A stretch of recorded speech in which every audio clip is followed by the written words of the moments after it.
ब्रेकनंतर पुन्हा एकदा आपलं स्वागत। सरकारकडून वंचित घटकांना न्याय देण्याचा प्रयत्न सुरू असल्याचं विधान परिषदेच्या उपसभापती नीलम गोरे यांनी म्हटलंय।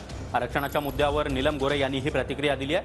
मतभेद न होता भूमिका घेणं गरजेचं असल्याचं देखील नीलम गोरे म्हणाल्या।